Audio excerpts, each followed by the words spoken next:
Almost 2 years ago, to the day of the release of this video, I decided it would be a good idea to go clean shaven, which in retrospect is not a really good look for me, spray dye my hair white, and dress up like Palpatine. And those three things alone probably mean that whatever it is we're talking about, it wasn't great. But the substance of what I did is a different matter. Purpose of that, and really all of my videos from around that time, was to have something to point to whenever there are repetitive arguments that I noticed in the online environment that I inhabited at the time. With the Iowa Caucus just gone at the time of recording, and the New Hampshire primary having passed presumably after I released this, I'm not quite 100% on the date, but it will have probably passed after this, and a general election that is likely to happen this year in the UK at some point, I got to thinking, it's one thing for me to make a video denouncing lesser evilism 2 years before an election. Without any proximity, the pressure is off, and the choice wasn't one that I would have to make anytime soon, and that's, a nice luxury to have. But now it's arrived, in the case of America, or is arriving for us in the UK, so I wanted to ask the questions.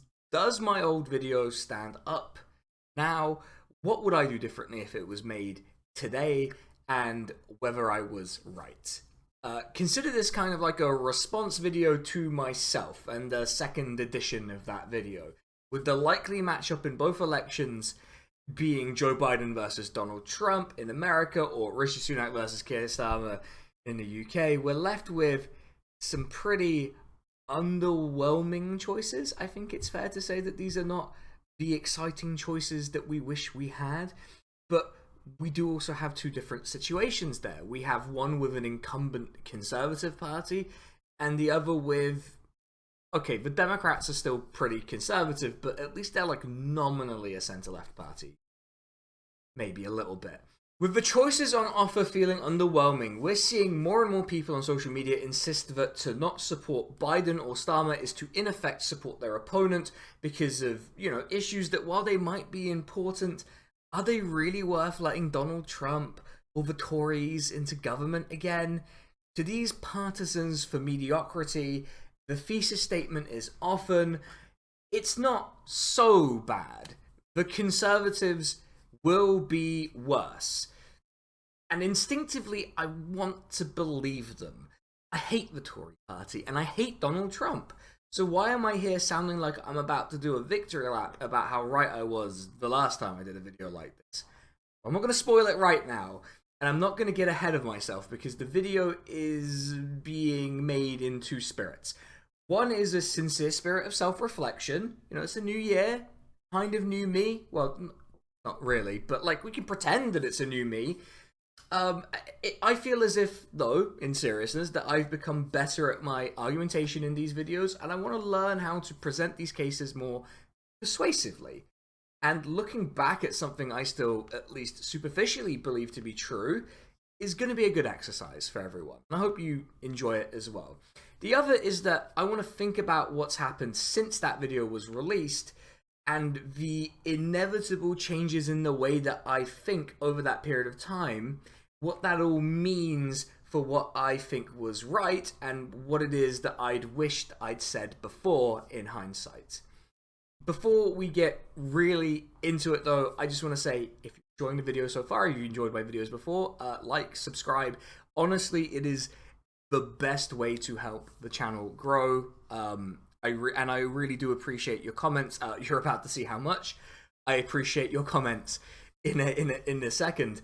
So yeah, get used to that. And I have just noticed that my hair is a terrible mess. So when I come back, my hair will be much neater, and I realised that the cute cloud pillow's not there. So I almost knocked over a drink there. But the background and the setting will be a little tiny bit different. So be on the lookout for that.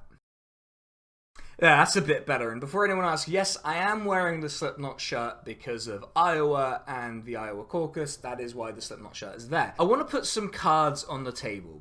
I had the idea for this video about 4 months ago because I realized the inevitable march of time had meant it was election time in America, and that general political instability in the UK would probably give way to a general election before the January 2025 date that an election needs to be held.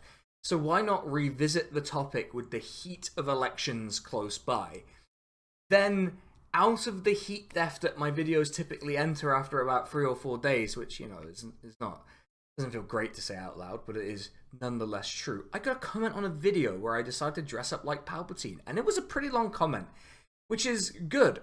I like hearing from you, and the more detail you give me, the more it validates my sense that what I make is something that people are engaging with properly.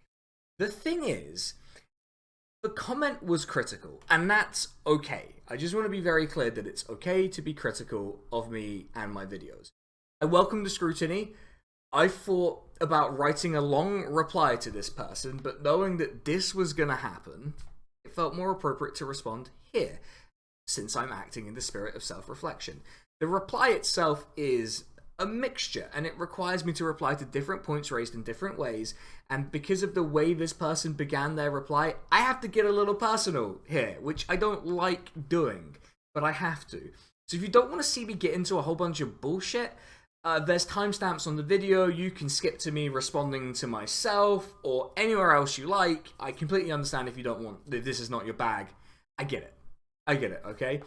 The difficulty with this comment, and perhaps the reason why it bothers me to some extent, is it mixes some pretty big assumptions with what I think are actually some constructive criticisms. So let's start with the very first line. I'm going to try it again. This is definitely not the third take of me trying to read this out because I keep messing up the last word in the quote. Okay, another well-off white leftist not materially impacted by either party goes, maybe don't vote for harm reduction, will be about the same anyway. I gave myself that voice because I imagine that's the voice that the guy hears me as. What a terrible energy to start a comment with. But I feel the need to rebut at least like the personal part here. I don't want to open the Turks White tin of worms because I think that that's going to result in a horrible, horrible discourse that derails everything. But I think that's a forgivable mistake to just call me a white leftist because this person may genuinely not have known. And yeah, if I walk down the street and you hear me talk, you might think I was just a white British person. I'm not. Race is a construct, and any whiteness perceived of me is pretty, it's pretty conditional and circumstantial. My evidence for that is to look back at the 2016 referendum and the way that my parents' country of origin was spoken about and the billboards that were put up all over the country. Yeah, not exactly feeling supremely white given how all it takes is a bit of press attention and electoral convenience, and suddenly the idea that my parents, who are citizens of Turkey incidentally while I'm not, are potential threats to national security. The other point they made is that, or the assumption that they made is that I'm well off. Look, I'm very transparent about what I earn, maybe to my disadvantage there, but I am. And in my last video, I said I earned around the median income in the UK, which depending on which estimate you believe is actually quite a bit higher than my salary, it turns out. Now, I'm not going to pretend that I don't enjoy a significant degree of insulation from the problems facing lower income earners and those on low income at all. But to say this like that, one, means New Labour did not do all the things that I said they did, or that the Democrats did not do all the things that I said they did, or that it doesn't matter because I'm the one saying it, or that two, that means that I have no skin in the game, is just not a sound argument. For example, if the NHS were to be privatised by either Wes Streeting or Victoria Atkins, I'd be equally fucked because I couldn't afford private healthcare.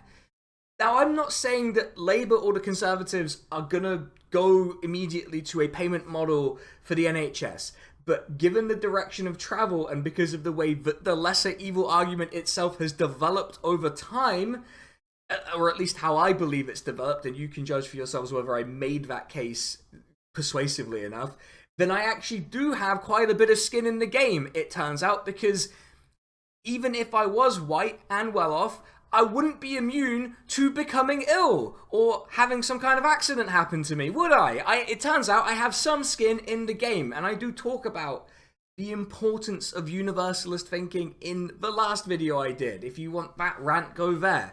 The final part of that statement I'll address in detail later in the video. But to me, you have to be able to credibly prove that the lesser evil is, less evil. Or explain to me what compromises you're willing to make in order to achieve getting the lesser evil into government. How many lives in the Middle East are worth a Sure Start centre? How many trans people have to live their lives in misery so that you can reduce NHS waiting times? I'll await the precise numbers in the replies if you feel like making that argument to me. But if you don't come with precise numbers, I'm going to assume you have no real justification at all, other than not liking those groups of people and wanting nice things for yourself. They went on to say this, which is actually much more constructive compared to that first part, and bear in mind, when I show the text on the screen, I did not change any of the text. This is exactly as they wrote it. I copied and pasted it. If they have edited it since then, that's fine. I am glad you showed the litany of bad things that Labour did while it was in power. You studied physics, so I'm sure you have the statistical know-how to compare two time periods and equivalent stances on the, wait, what's that? Tired? Oh, well, yeah, take a nap, I suppose. Keir Starmer is outrageous, and I would just like to take a note here that he spelled Keir with I before E, which is fantastic. I appreciate that. If nothing else, I appreciate that. But if you'd paid attention to politics, rather than well-known anti-electoral Duncan and Skull tweets, you'd know that there is an unprecedented rise in Green and Independent councillors, increasing the chances of direct levers of pressure on the remaining right-wing ones that are being agrocentrist. Further to all those things that you mentioned, charities, food banks, etc., also affected by support of, you guessed it, government bodies. I added a bit of flair to that last bit, but you know what? I think I've earned it. Firstly, yes, I do have the statistical know-how to compare two periods of time. Thank you for noticing. I didn't, because the video was already 40 minutes long and I didn't want to overwhelm people, but since it was brought up, let's take the issue of the NHS waiting list. Under Labour, the waiting list and the average waiting time, which kind of makes sense, generally had a downward trend. And at the end of the new Labour government, and the Brown government in particular, they were generally lower than they would be under the coalition and then Tory majority governments. I think how Labour went about achieving this is pretty important. The mechanism they used to provide a lot of the funding that was needed for this was for a mechanism called private finance initiatives, or PFIs. Now, these were first introduced by John Major's government and were used by New Labour government a lot. Like, they lent on it very heavily. The result? NHS trusts stuck paying hundreds of millions in interest on these contracts. Money that could have been spent on, doctors, nurses, salaries, equipment, research, not lining the pocket of some financial predator. I know this is anathema to liberals and electoralists, but we actually do need to think about more than one electoral cycle in the future and about secondary effects. Did we enjoy falling waiting lists and times in the 2000s? Yes. Did we reap the whirlwind after Labour lost in 2010 and the Tories undid everything they did in like a year or so, and then a novel respiratory virus appeared about 10 years later after they kept decimating the NHS? Also, yes. I'm glad this person thinks Keir Starmer is outrageous. We can at least agree that the ham prick can go fuck himself. But I resent the accusation that I don't pay attention to politics, when I think I presented a pretty detailed series of thoughts rooted, funnily, in politics. But I do have to concede that the influx of Green and Independent councillors was something that I hadn't considered in the video. Now, there are reasons for this. While the Greens have been gaining ground at the council level, a lot of that gain was made during and through alliances with the Liberal Democrats as an anti-Brexit party. which is not really the basis for a real alternative politics that's going to make significant material differences to people's lives. In the run-up to the general election, the Green Party of England and Wales will be getting a significant chunk of a video about them. And if there are enough interesting parliamentary independents running, they'll get one too.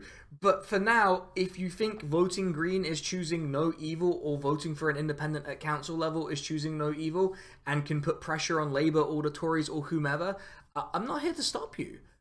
I have thoughts about the efficacy of that, of course, and about the utility of voting more generally, but yeah, like, if you think that's the right thing to do, I can't tell you that's wrong.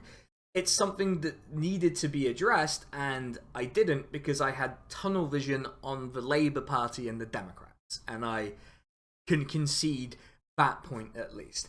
Also, yes, the things I mentioned, like food banks, are to some degree reliant on government policy and bodies. My point was that so long as they're there, people might find satisfaction in working with them and within them. I do have some thoughts about this that I might elaborate on later too, but for now I think my broader point is that we shouldn't enable a path where these things exist in the first place, and should instead try to craft the political possibility of them not needing to exist at all. The question is whether accepting lesser evilism and this sort of framework is actually useful for achieving that. They followed up with an attack on my viewers and commentators, and while you're all big boys, I mean, YouTube tells me who you are, and according to them, your average age is like 34, which, you know, God, imagine being 34. couldn't be me. It won't be me, right? I'll never be 34. Anyway, I do think that there are points worth discussing here. Every other person who has commented here are flicking their hair. Hold on, let me... Flicking their hair, going, yeah, like, totally. Why do they think anything will change? I remind people that the majority of damage done in America to women's rights and trans rights are due to lesser known but directly controlled appointments, element of the active government only. If the Tories get another 4 years able to give out licenses, which usually occurs every 2 years, they literally just will. That is an existential threat. Yes, I agree Labour will not undo and will facilitate, but once again, sorry to be so maths heavy, but greater than is more than equal. I do want to say to this person, please never apologise for being so maths heavy. I thrive off this shit. I think it's important to understand the proposition that is offered to our American cousins every election before we dissect this a bit more. Every election, American leftists and others are told you have to vote for the Democrat because otherwise a literal fascist will show up and put you in camps. That's not even much of an exaggeration of their argument these days, but the point is that people are told that the presidency and other elected offices are important. And maybe they're right. Maybe they might, it's a crazy idea, they might be right. It's not lost on me, however, that what we see is the idea that Donald Trump is going to become president again and then rule by diktat, which given Trump's temperament is not an unreasonable fear. I'm not dismissing that, I'm not minimizing it. I actually don't think that's unreasonable to believe. But when Joe Biden's in power, or a Democrat is in power, they're able to be stopped from implementing any of the policies that they run on by members of their own party. We're being told at once that the office of the president is a super powerful one where government by decree is a real threat and, you know, democracy can be undermined by the wrong person holding the office. But at the same time that it's also an office that is so constrained that a sitting president is unable to implement the policies that they run on. It can only really be one or the other, not both. The fact that Biden is supposedly constrained while Trump is free to do as he wishes seems to me, and you can tell me if I'm off base here, like Biden is choosing to be ineffective in office. This brings me back to the issues alluded to in the comments. Roe v. Wade and the fact that trans people's existence are being made illegal by legislation at the state level in America. I think that's not an exaggeration that that is the case. These are all happening with a Democrat in the White House. The federal government, incidentally, has absolutely intervened in the past to protect the rights of minorities. Like, it's happened before. The American federal government has absolutely exercised its powers in the name of protecting minorities. And if we accept that the office of the presidency is an office of great power, then we not only have to consider what someone will do with that power, but what someone won't do with it. If Biden or any other Democrat or liberal will refuse to use the powers at their disposal, but conservatives will, then they will always lose. In the long run, you lose if that's how you play the game. It's worth remembering that Joe Biden won the most votes of any US presidential candidate in history, arguably giving him the strongest mandate to act ever afforded to a sitting president. And yet conservatives have been winning over and over and over again. What does that tell us about him? Or about his party's willingness to actually fight for the things that they run on? I'd also say, and I think I am going to repeat this, that if your strategy relies on weak, centrist victories happening forever to mitigate harm, then I think you need a new strategy, because they're not very good at winning, and they're not very good at mitigating harm. Yes, someone who, to borrow the parlance of the early pandemic, flattens the curve is better than someone who allows it to get exponentially worse. But the question is, are they producing a peak, or are they producing a brief plateau before another rise? More often than not, as soon as they're out of office, and believe me, they will lose elections eventually, we'll be back to square one and having this conversation again. The final point they make is, I know it's shit this is happening, but the old meh, I'll be fine fully abdicates control. And if you're someone able to help more than your own household, enjoy the direct action at your leisure, I suppose. At no point do I claim, meh, I'll be fine. The political direction of this country directly impacts me. I'm non-binary, Turkish, and just a whole bunch of other stuff that, to be frank, is none of anyone else's business. Far from abdicating control, in the video I'm trying to direct people to other avenues of activism that aren't solely electoral politics, because get this, I think it's important, even if we fall out of and with electoralism and electoral projects, to keep contact with material politics in what we do. As for that, enjoy the direct action at your leisure, I suppose. I want to be very direct. You watching at home don't know me, or indeed anyone in the comments. You don't know how many hours they work, what their home lives are like, and what they do. We all have different capacities, and if you are, as I believe is intimated by the sort of whole of the comment, a privileged person, use that on behalf of those less privileged than you. It's about the only good thing you can really do with it, and it's actually worthy of more than snark in the comment section of a YouTube video. So I just want to say, I enjoy the costumes. I do costumes in some of the videos, but if I had one extremely superficial comment, it's that I really missed a trick doing Palpatine and not Geralt of Rivia since I spray dyed my hair white. And, you know, when is that opportunity gonna come again? So I just feel like that's kind of a big loss on my part. Could have had a lot of fun with that. That aside, unlike other response videos, I'll be talking in very broad terms about what I said and how I went about making my case, because I'm not going to be mad at myself for taking me out of context, and I think we can probably expect me to be reasonably generous to myself. Anyway, I started out by trying to construct a theory of how lesser evilism is supposed to work, and largely I stand by what I said here. The best summary is this quote of myself asking a very simple question. Isn't it better to have someone who says they're going to do less harm and maybe 40% of what you actually want in power than someone who will do 0% and a whole bunch of harm? And I associated that mainly with the nominally left of centre parties in the Anglosphere. You know, Democrats, Labour, Liberal Party of Canada's probably not nominally left of centre, but I threw them in the mix. Looking back, I feel like I actually misunderstood the purpose here. When someone says isn't getting 40% of what you want, fine. They're not just saying this in exchange for your votes, because whether you're reluctant or enthusiastic, if you put an X next to Biden or Labour, it counts the same. So what are they actually asking for? Anecdotally, I think a clue comes in the form of the Democrats I've seen online. Now, admittedly, this is SK gets mad at someone they've seen online time, but look, it's just the way this goes sometimes.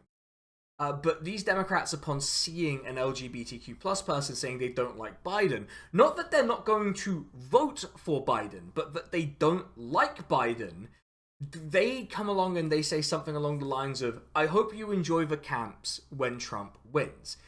Or, in the aggression you get from weird dweebs with rose emojis in their username on the UK side of this.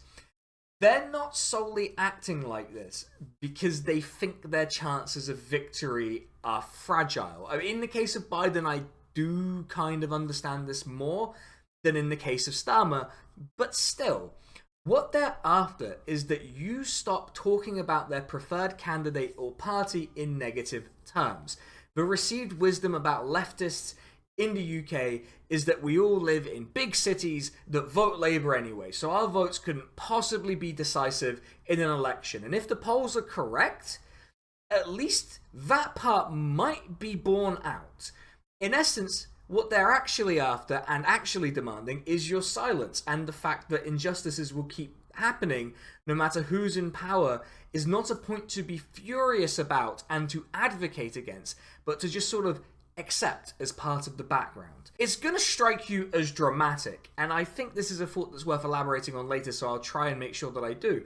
But when you look at what we're being asked to keep quiet about, what is essentially being demanded of us is to kill politics in order to either save democracy from a fascist, in this case Trump, or to remove a right-of-centre party that has taken it upon itself to devise more and more unworkable schemes in the service of the weird racist mummies who fund their party.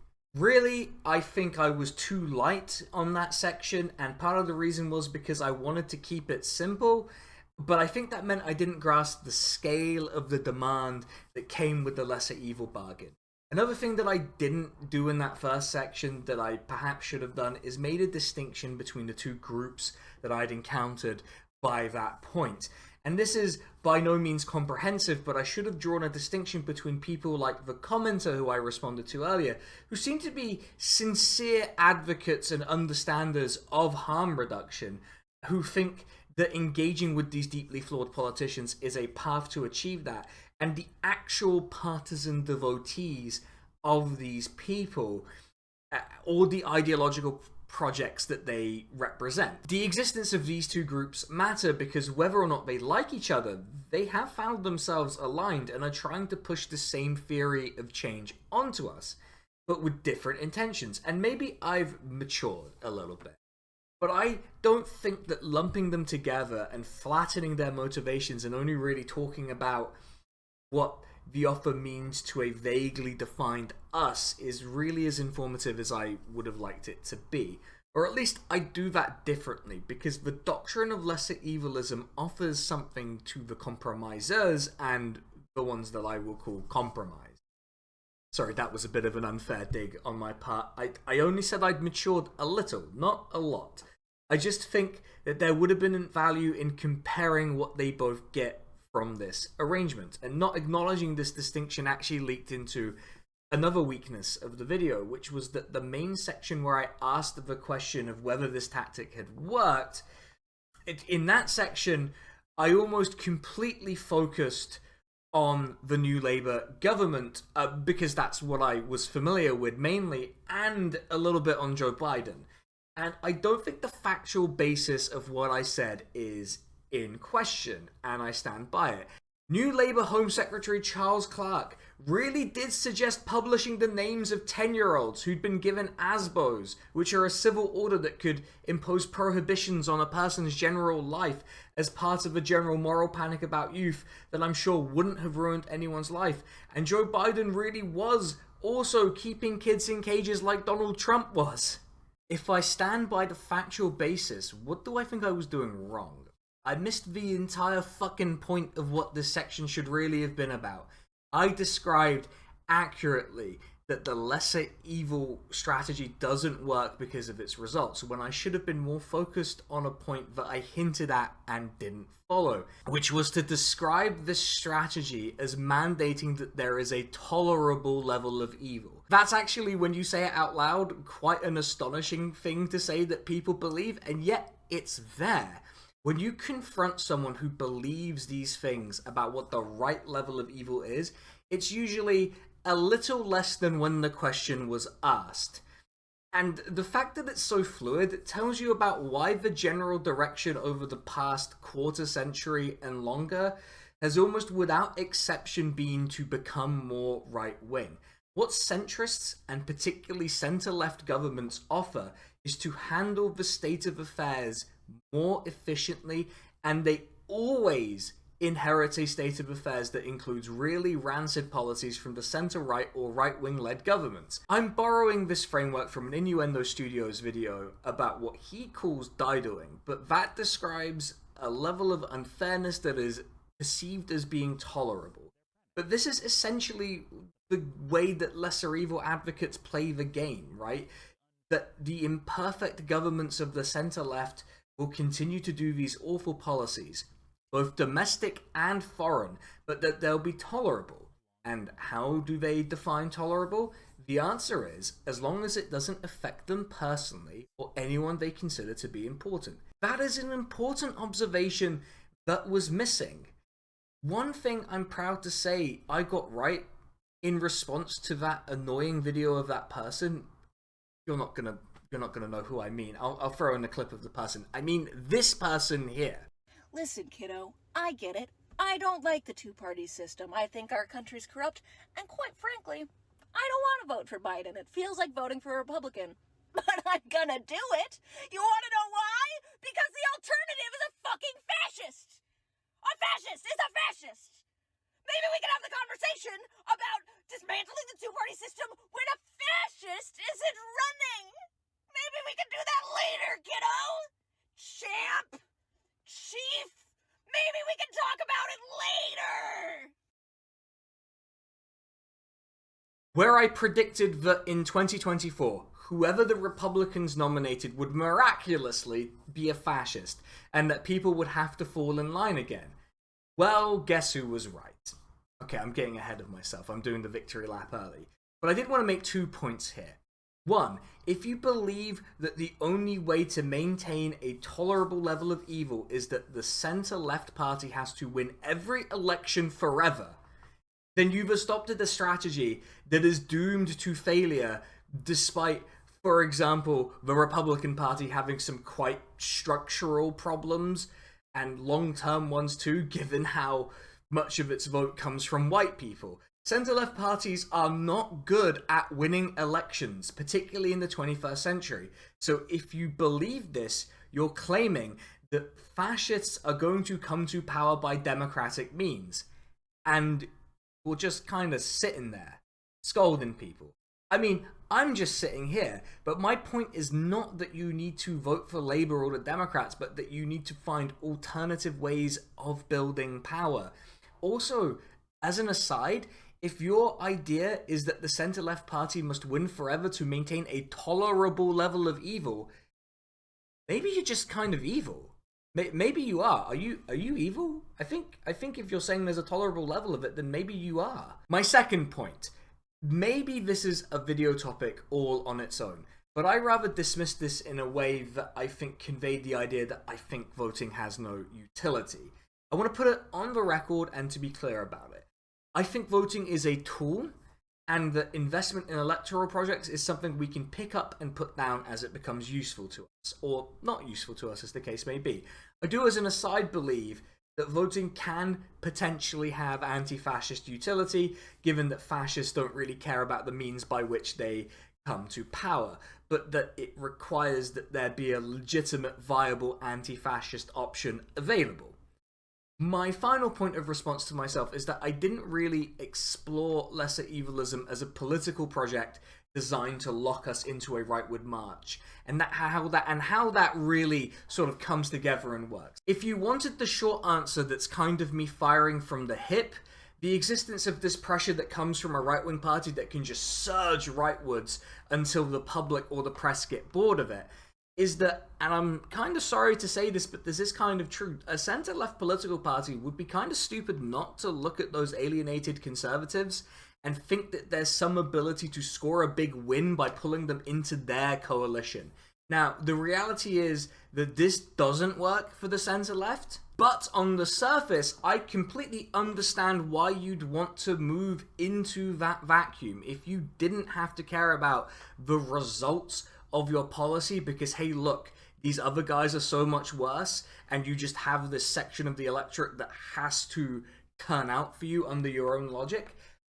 But that being said, even if I might understand a hypothetical incentive, the decision to move right and provide a political home for moderate conservatives, or so-called moderate conservatives, I'm not convinced that's a group that actually exists, by adopting their politics, is just that, a decision. And it's a decision that suits the real political project of the centre-left. And I actually got at this in another video I did responding to Owen Jones, where I pointed out that his position at the time, and I just want to be clear, I don't know what his current position is, so I'm caveating that, which was that he would probably vote Labour, was to vote for his own repudiation and exclusion from mainstream politics.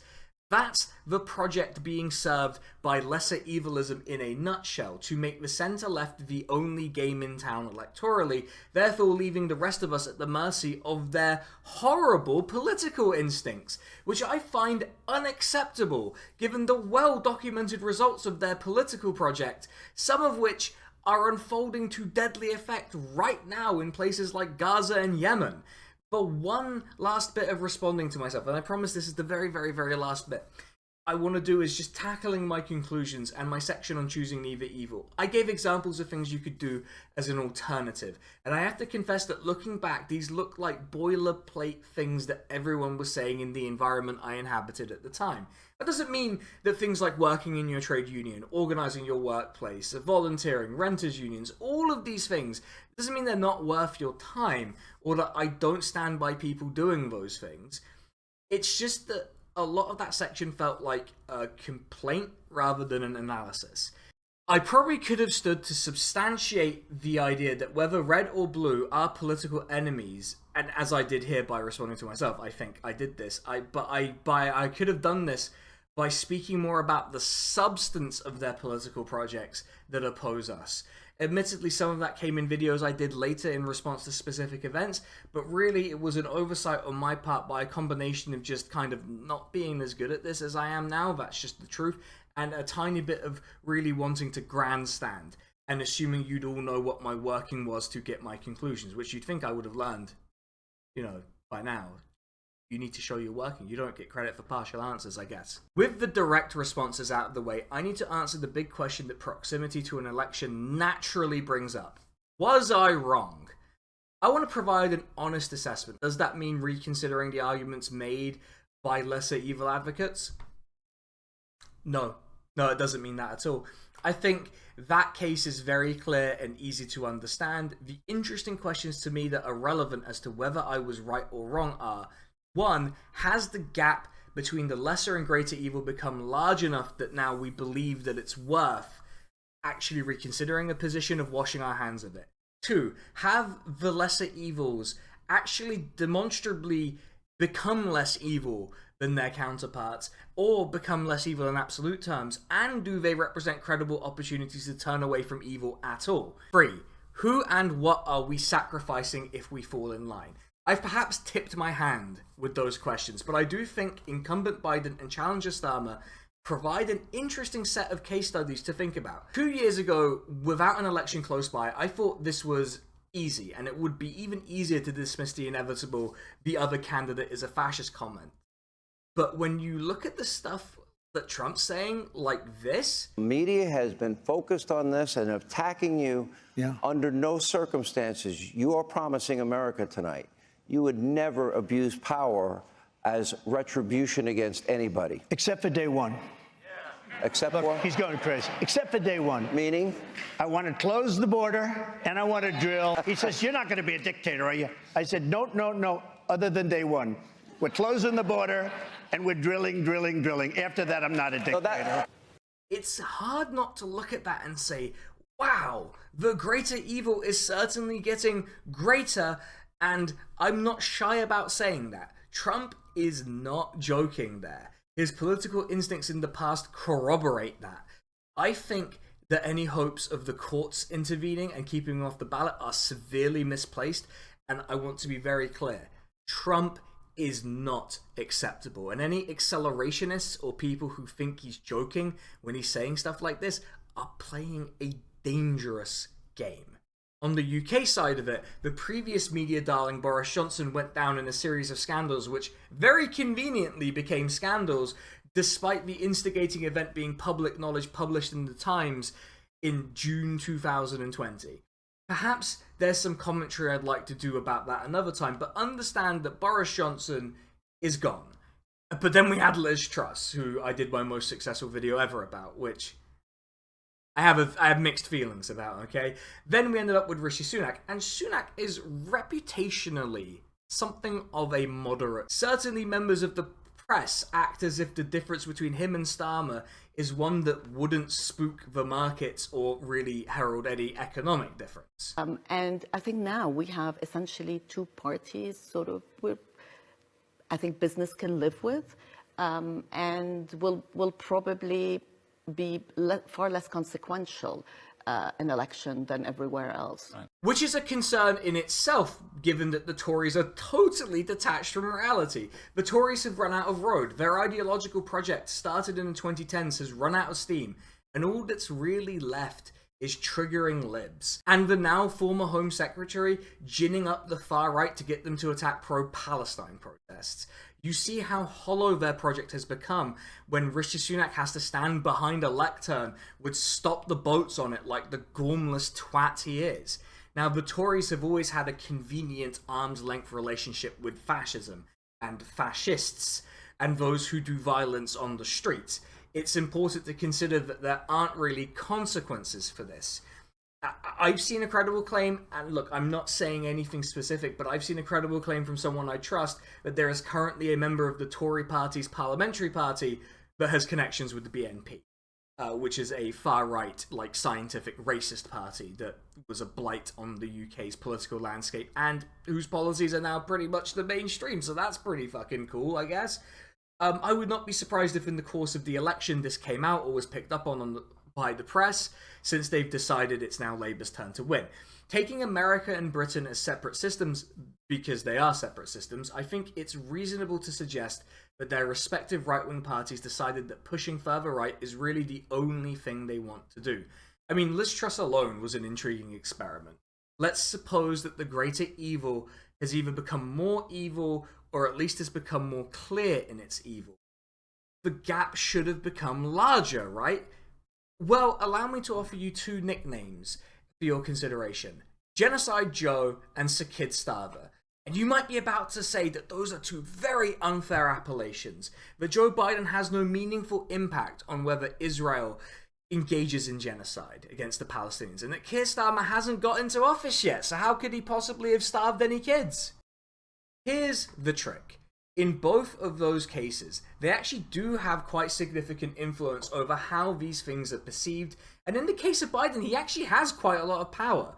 I'll remind you that you cannot at once tell me that Trump will run the country like a dictator, a fear I will repeat that I believe to be reasonably well-founded, or that he'd be worse for the Palestinians, and then claim Joe Biden, who circumvented Congress to provide weapons to Israel that facilitate that genocide, is functionally powerless to do anything about it.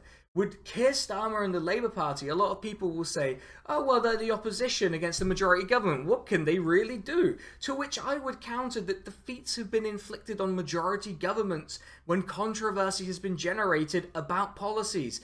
And that Labour are, by some margin, for better and for worse, the most popular political party in the country. When you have a lead in the high teens in the polls, you have the space to tell us what you really believe. Because if, as some keep on telling us, that Keir Starmer is just the way he is because he is trying to appear electable, then anyone who would stop voting for him because he, for example, supported trans rights or raises taxes on the rich, would be looking for any excuse to abandon him come the actual election campaign.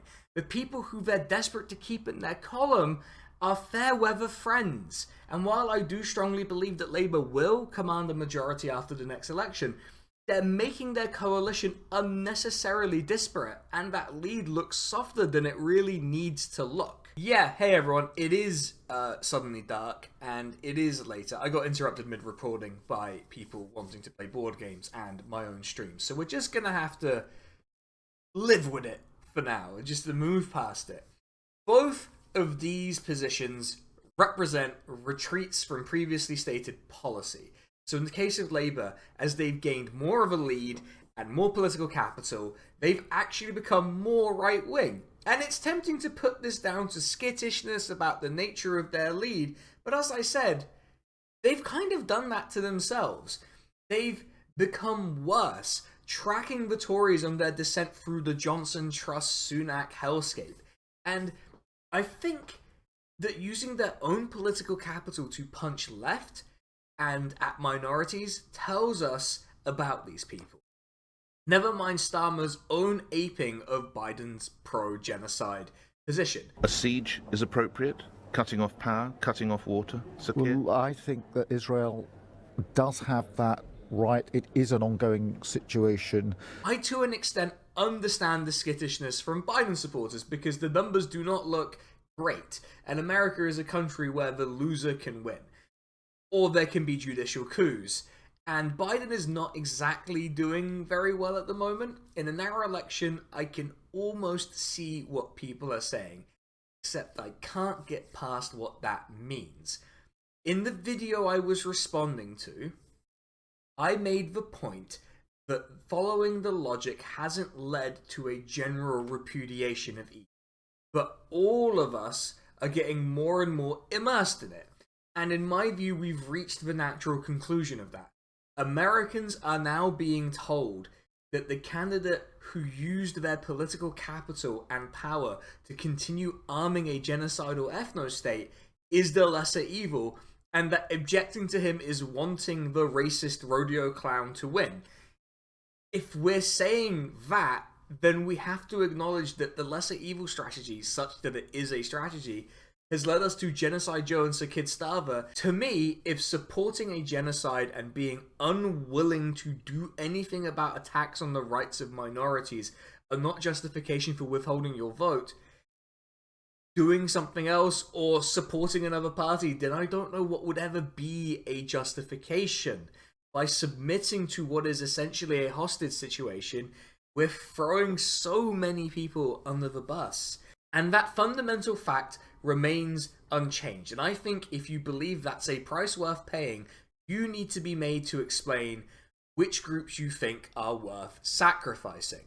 My short answer to those questions I asked earlier are: 1, the greater evil has definitely become worse and the lesser evil has just followed them off the cliff.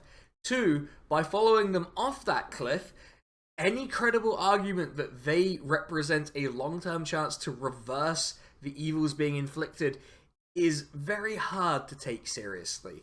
And 3, we're not just sacrificing marginalized groups or allowing and being complicit in the genocide of people abroad. We're saying that electoral democracy is meaningless. Maybe that's a more honest position to be in, and that'll be better in the long run, but that seems like a challenging case to make, so I'm going to just sort of leave that alone for now. But yeah, that's a big statement to make. I don't think events since that video have proven the core of the argument I was making wrong, and that leads me to think about why that may have been the case. What was it that meant that I was so stunningly correct? I'm really leaning into the modesty vibe today. When someone gets something wrong, as I've held my hands up to say that I have as well in this video, we expect them to say what they got wrong and why that happened. That's reasonable, but maybe this is a character flaw on my part. I feel like you get to do that if you're largely correct too. And it's actually a worthwhile exercise to think about why you got things right. Like, it'd be easy for me to say that a combination of spite and motivation to just lay into centrists led me to the right conclusion, in the same way that being anti-America or America's allies leads you to the right outcome in like 90% of cases. But that's not explanatory. There's something going on there, but just saying it like that it's not satisfying, right? What was it that actually meant I was right? Well, I think it's summed up by a question with this context. We've been hearing the lesser evil argument since before I was born. And for those of you who are older than me, and even those of you younger than me, then let me ask you this. Has your life improved, and do you feel any prospect for your life to improve because of government policy? There's a reason why we're expecting an election with low turnout, even though there's a disgustingly unpopular incumbent government. It's because we've been beaten down by this logic. I also think that the eye-opening moment was when this lesser evil logic was not reciprocated. There's a lot of lessons to be drawn from the UK's 2015 to 2019 experiment with left-wing leadership of a centre-left party. And the main one is that the old maxim that we heard in the UK, any Labour government is better than a Tory one, was a convenient truth when it suited the faction that was used to getting its own way all the time. We can't be blamed for drawing logical conclusions from that, and then applying a similarly critical eye to the conduct of the Labour Party or the Democrats if we feel like wading into American stuff, which I feel like I have done. I feel like I've waded. It's over. I've waded. In a way, it's clarifying, and understanding that the only leverage we really have over these projects is our votes is important. There are people who say, get them into office and push them left, and that's an interesting theory. But it's also not how it works. So sure, you might make the argument that Biden and Starmer are more receptive to public pressure from the left, which, by the way, citation needed. But let's just play pretend for right now. But let me cite an example that makes me think we might be barking up the wrong tree if we follow that line. Take the Thatcher government. She was a very close ally to the apartheid South African government. And if we're being honest, tyrants everywhere. A campaign of public pressure in the UK and international pressure moved the UK to eventually impose very meagre, admittedly, sanctions on South Africa. Did those people move Thatcher left? Or was the market fundamentalist core of her political project intact? No one in the history of the world has won office and then moved left. It just doesn't happen, because there's no incentive to do that once you're in power. And if you're in a democracy, there's always an election around the corner.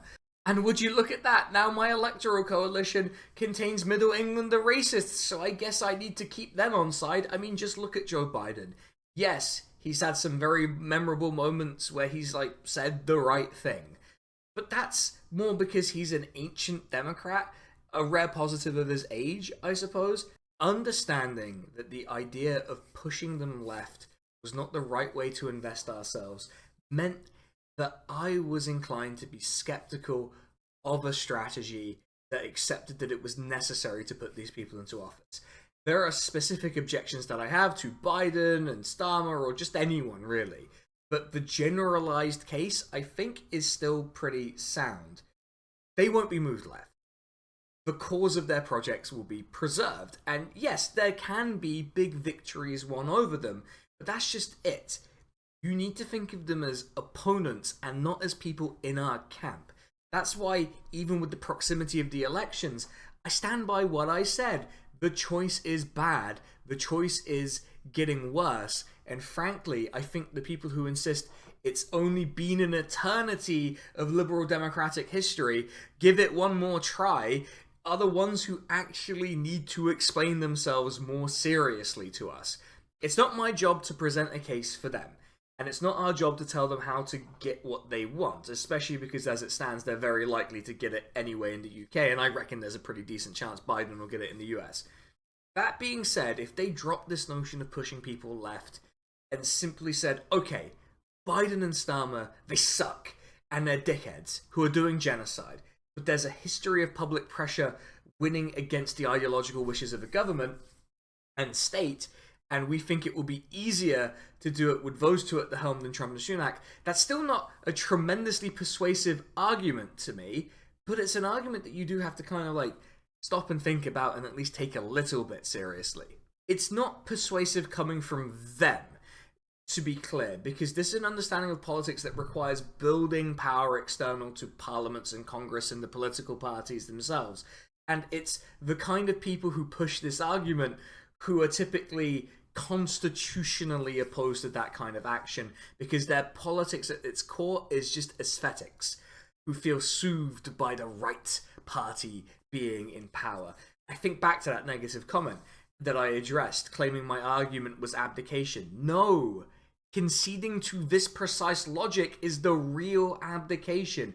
It gives all political agency to the people who don't want to use their political power and are content to run a guy whose brain has clearly been dry-aged against a guy joking about being a dictator on day one, who probably did have a hand in an insurrection. He probably did have something to do with it.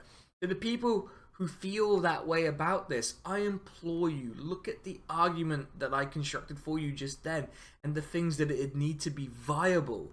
This is your best case scenario, and frankly, I don't think it's a very practical one, or one that's likely to lead to the feel-good buzz of the Tories losing seats or Trump getting seen off for a second time. But it is possibly your best shot to get that nice fuzzy feeling. The reason I was right was because I went into that video not married to a particular idea. I knew I hated Starmer and that I thought Biden was a dickhead and that I grew up hating Labour. I was determined to be oppositional, but I didn't let that distract me. I'm not perfect.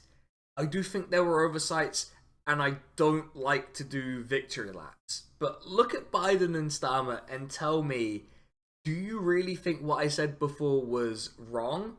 Or was I in fact right all along? Okay, I lied. I like doing victory laps, but it's time to bring this look back at my own work to some kind of reasonable end. I think this was an interesting exercise, if nothing else. Frankly, I haven't changed my mind, and I don't think anything has happened since that first video that means I would or should change it. I don't have much in the way of action points or things to direct people to in this video.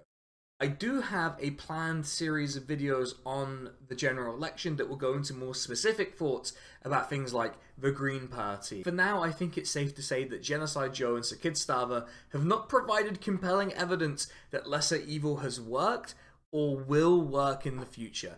I know this is very Anglosphere-centric, by the way, but you have to understand that I am cursed with speaking English, and yeah, I ignored Canada. And I didn't talk about how, just to take it outside the Anglosphere, Macron is getting on in France. But spoiler alert, it's quite poorly and a government filled with racists. While I think it's easy to say Starmer is better than Sunak or Biden's better than Trump, in the case of Biden, I think that's a very easy case to substantiate. And in the case of Starmer, it's not necessarily the easiest case to substantiate that I've ever heard. But my thought is, doesn't that set the bar terribly low and set the stage for it to continue being lowered? Maybe, and I know this is going to upset some people, we should demand and expect better and act accordingly. What does this look like? Well, I'd refer you back to that first video because I had some ideas there, but for right now, criticize these politicians. Individual actions are weak, but together we can push a lot of buttons, and who knows, maybe Genocide Joe might lose the genocide part. Unlikely, but I am cursed with eternal optimism in a way. Thanks for watching, everyone. I should say, if you enjoyed the video, remember to like, comment, subscribe, all the usual YouTuber stuff. You know the drill if you're on here. I know it's terrible. It's really awkward. I also have to thank my graphics guy Emir for the thumbnail. It's excellent. I really liked it. Always provides me with what I want, or really what I need. Sometimes he just runs with an idea and gives me what the thumbnail I needed, that I never knew I needed. I also need to thank my proofreader for this one, which is my partner. I usually don't have a proofread the sort of small video, as I call it, but she did this time because I thought she'd be interested in seeing me react to myself, and I just thought it'd be fun to see what she thought of it. I need to thank the patrons and YouTube member, singular, very intentional there, but particularly Drone Riff, Mercutio, Kersey Schuyler, John N, who are the top tier subscribers on Patreon. If you want a shout out, if you want early access to the videos, if you want all sorts of benefits, you can head over to the Patreon. The link will probably be on the screen at some point, and there will be a link tree in the description that you can go to where you can find all of my stuff. And also I want to shout out our single YouTube member, Nadir Jiwa, who, yeah, thank you so much for being the single member. I really appreciate it. And you too should join if you prefer doing that stuff on YouTube. I'm trying to provide as equal benefits as I can with Patreon there. I'm still learning it, and I still need to get those emotes and badges and stuff made. I know, I'm working on it. It's happening, trust me, in the background. But otherwise, I'm going to get out of your way now, and I will catch you all on the next video. So take it easy, goodbye,